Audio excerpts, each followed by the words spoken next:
This turn is in the sign of Mikla, also tons of alteration research is completed. Some battles here and there, and oh, we got beaten by the defenders of Mikla. 220 dead against 209 dead. Wow, that's some kind of mutual annihilation. But there are still some mages left, so I guess... Well, apparently just the chaff on both sides evaporated. And man is sending us little stormtroopers. And we lost the temple. And we got tons of gems, so, well, not everything was bad this turn. So, you know me by now, I'm Libluini, and this is our Let's Play of a multiplayer game I'm in. More Money, More Problems Part 2. And right now I'm trying to take over what is left of Mikla. It's basically fantasy Aztecs. Together with Bogarus, another player who takes Mikla from the west while I'm coming from the east. Ah, that's just one large lump of troops Miklan has here. The reason why we can do this easily is Miklan's player has long since given up on the game and has set himself AI. So now we only have to clear up whatever the computer thinks is best. And the computer is not that good in the thinking department.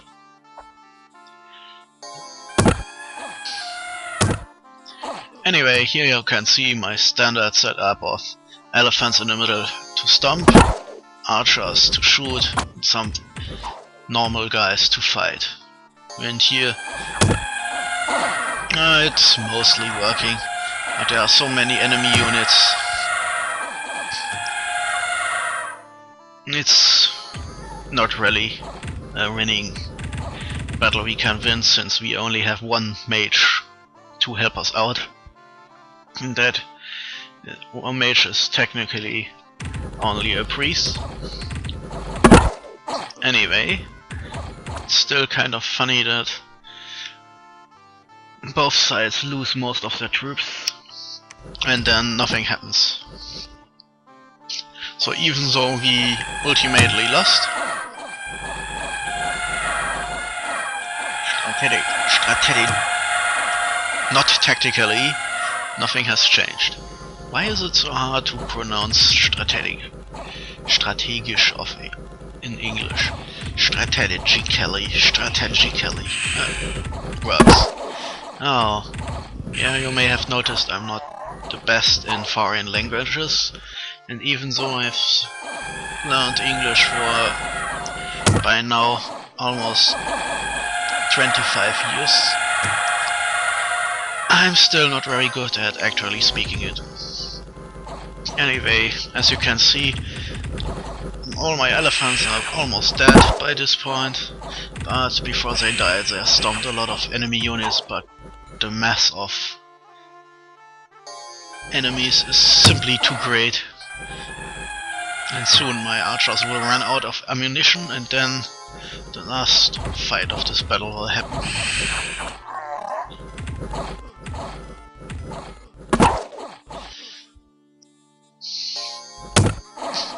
And that's a chaotic mess of units. Some stuff like a gelatinous cube can basically dissolve us if it gets close enough.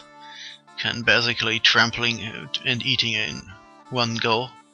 Luckily, for some reason, it ended up behind most of the enemy units, so it's not really an issue. Ah yes, the reason why we lost this battle. Some enemy units have regeneration. It's what I'm assuming. And the bless of Miklan. And that's not good. Some of my units have already broken. The moral is red, which means they have messed up their moral roll and will now run away. On a moral of 17, that's kind of unlucky, but well, them's the breaks. Our army is basically already routed. Now it's only time to resolve the last combat. And all flying units are immediately gone, and now my poor wingless sacreds are getting slaughtered. Not really a good end to this battle. Well, you can't win every time. Also, I keep forgetting that some of Wigland's units can transform themselves into Jaguars. So another reason why we have lost so many units. On the other hand, 28 Jaguar warriors are 28 less dangerous sacreds we have to deal with later. And if with the exception of the mammoths, almost everything I lost was rather cheap. Well, in this gimmick game anyway. Let's see who can replace the losses faster.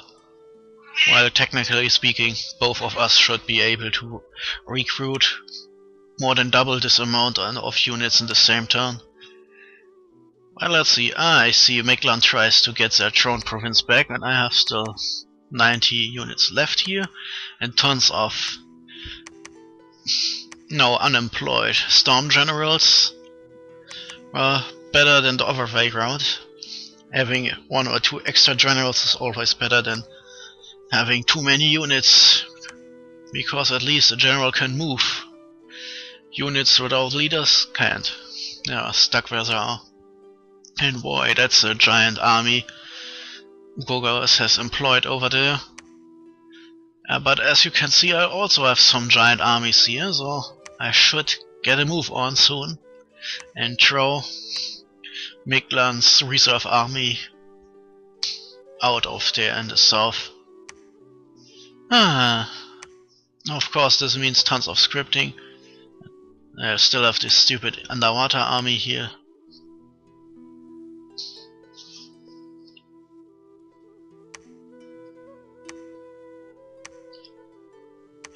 Alteration.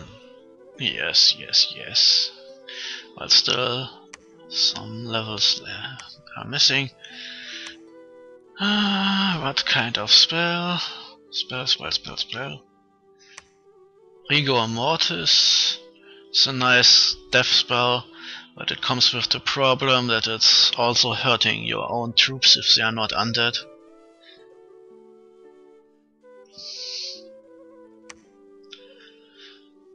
It's kind of funny.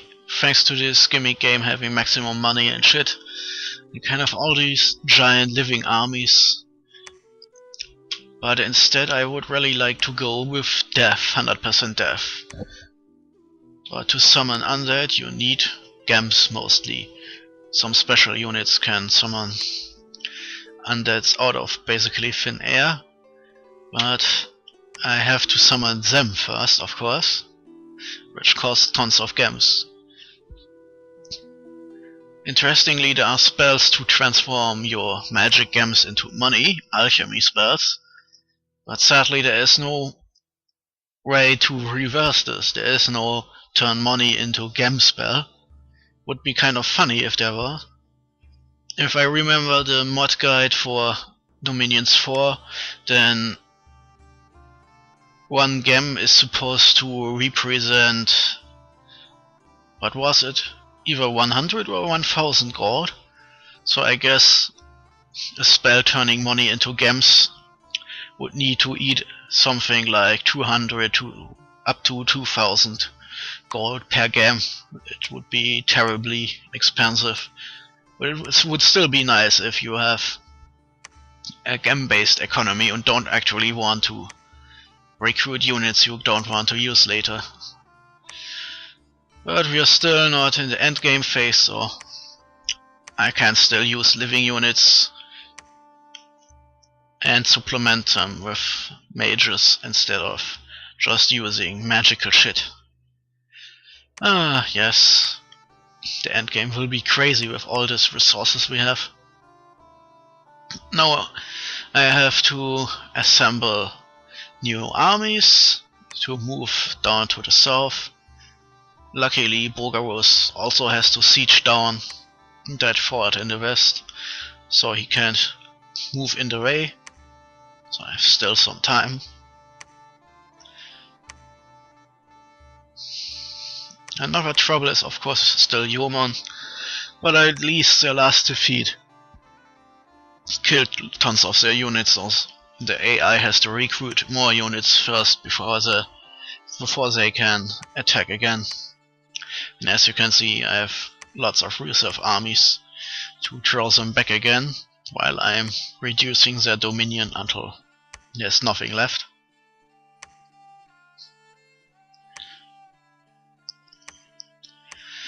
And that's basically it.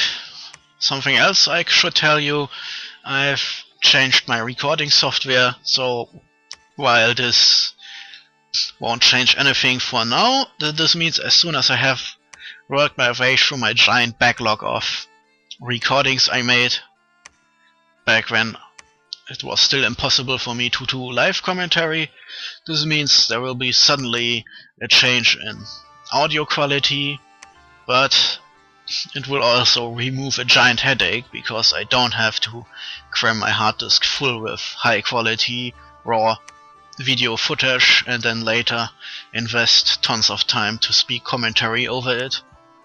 Instead I can do recording and commentary in one go, and I get a nice small MP4 video I can immediately upload out of it. Well, I say immediately, but of course if I find out I have done something really stupid here and there, like, don't know, forgetting the camera is running, getting up and going outside for half an hour, then I'll of course cut the stupid shit out. But still, this means the Let's Play is basically safe, because I got really close to the PowerPoint where all my hard disks were running full because of all the video footage I made, because I didn't have the time to make my turns and speak hours and hours and hours into my computer.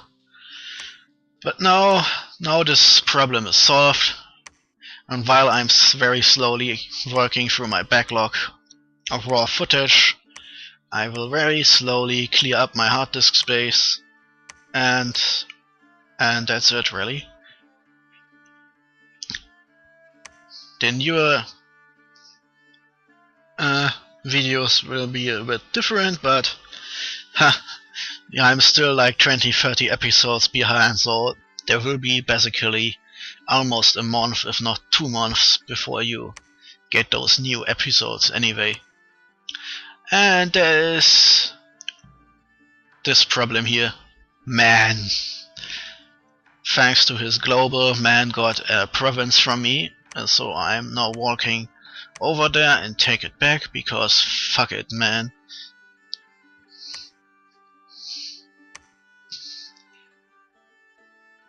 Only some basic spells here, and then I'm marching in. Should be no problem here. And let's replace this caretaker with a real mage. Pangea and Garth. Here the front is mostly calm, even though both sides, me and them, have some units just in case. But if you compare it with the giant stacks I have in the south, it's nothing. Now I'm reducing recruitment here, because it's a little bit far away from my new front lines. And I have to of course include those new units. Luckily, as you can see, storm generals may start out with a maximum of 80 units they can control, but if they've survived long enough, then the experience they slowly build up allows them to sooner or later add more units. Those are, for example, already at 100, and this one, Siren, up is already at 180, which is more than twice what a new Storm General can order around. Quite impressive. Of course it will be less impressive if he gets killed, but Let's hope it's not happening. Of course, my independent commanders have the same thing happening to them. Nambago is up from 55 to 85 now.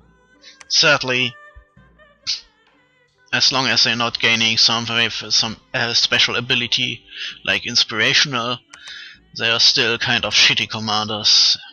Plus 0 moral. It's basically just the bare minimum you should have if you don't want to risk your units running away. The only difference from this is undead units, because most undead units are also mindless, like skeletons for example. And since mindless units can't get higher or lesser moral, you can just put them anywhere you want. So who cares if that one demon with 280 undead control has also something absurd like -5 to moral. If you have undeads, mindless undeads, you can still just put them in there and it will make 0 difference. More troop movement here for you to look at. There is still some enemy dominion left down here. I have to erase Yomon's dominion completely to finally end this farce. More mages. I have tons of money.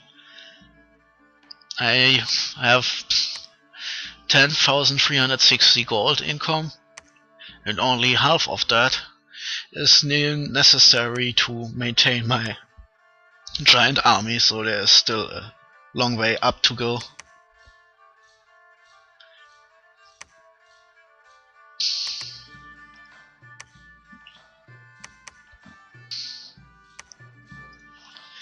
Still some units to put into the right places. Yes, not exactly gripping stuff. That's still mostly in the future. The one bad thing of a turn after a major battle happened is there will be lots of movement to get more armies into position and shit. And it's a lot less interesting than what happened last turn.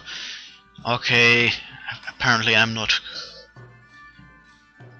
Sorry, I'm actually dealing with my cat while I'm talking here, so if I sound a little distracted, it's because of that.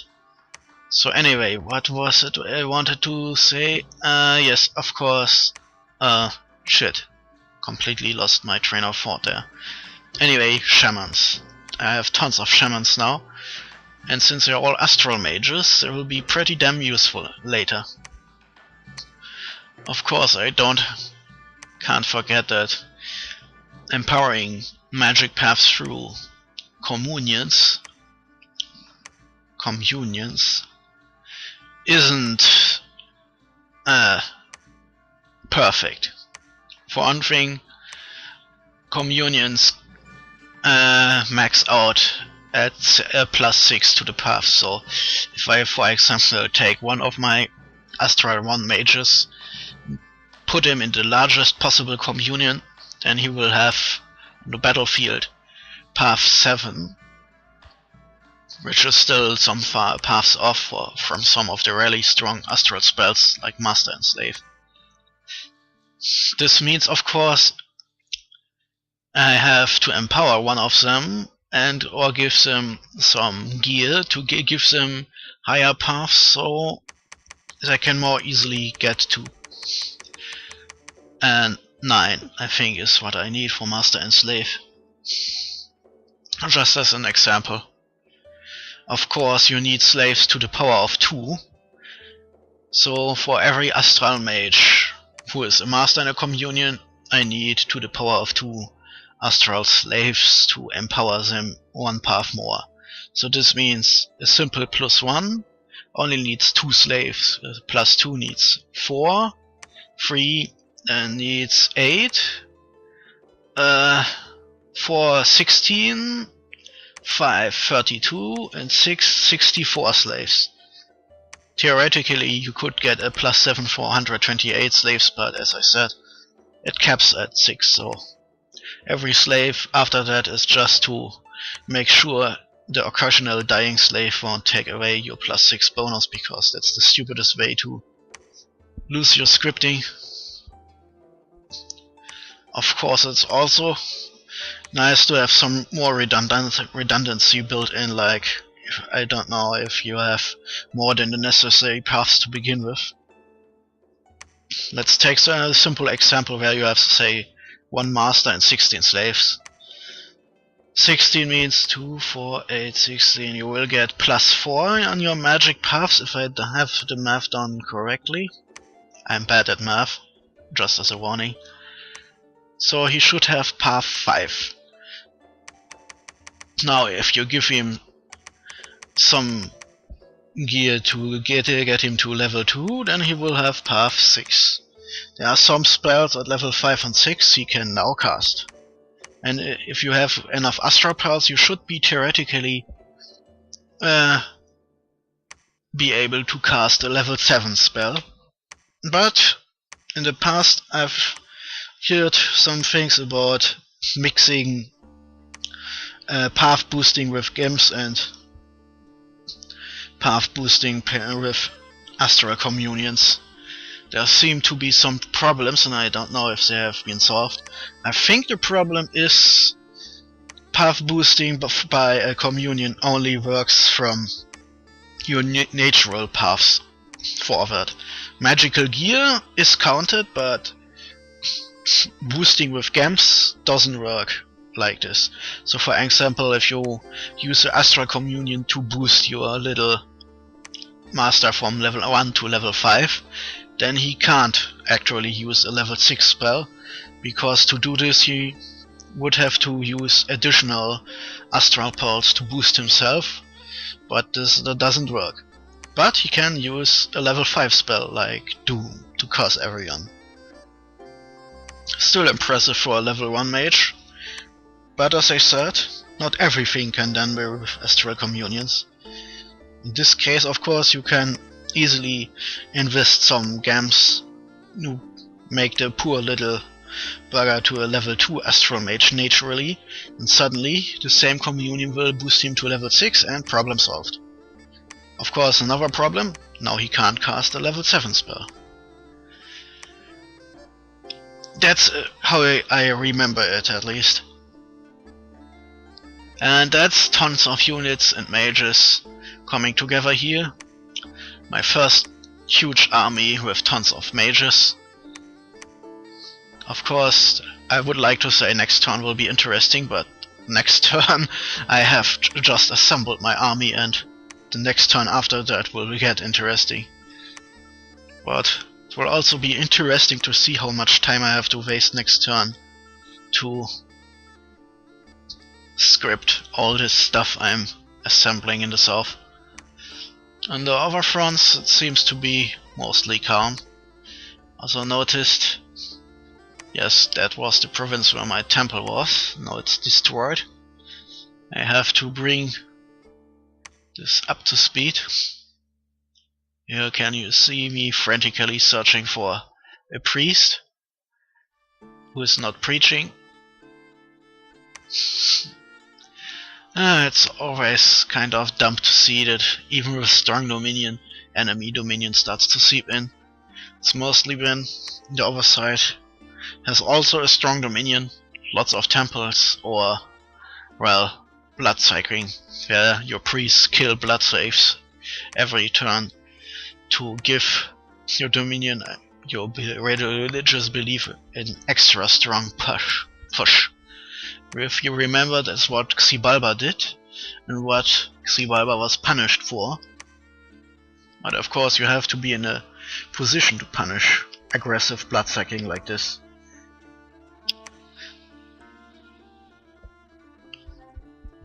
So more recruiting,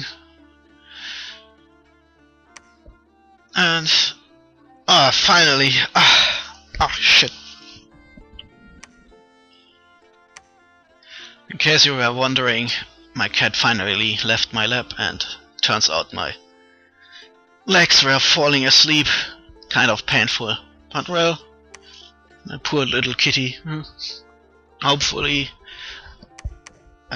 shit, now I have to do something.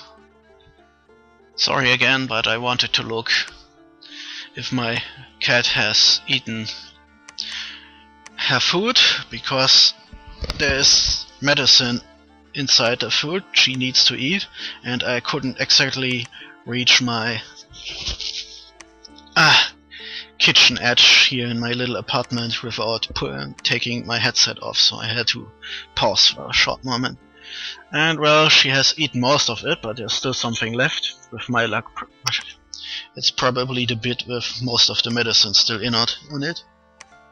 In case you're curious, my cat has too high blood pressure, and with cats that can be insanely dangerous, since their little bodies can't deal with high blood pressure as efficiently as a human being, and you should know how dangerous high blood pressure is for a human.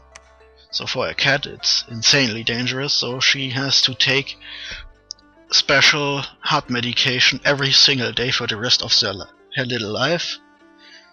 And so I have to make really sure she eats the food with the medicine inside, or she will get horrible things like kidney failure and A infections if her blood pressure rises too high. Kind of icky, really.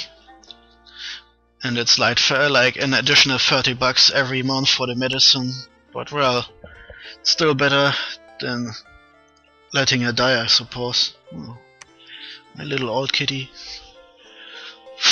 So, back to the game. So as you can see, there's still some movements going on, but really, I've already said everything that I've been doing this turn. Multiple times, I think, already.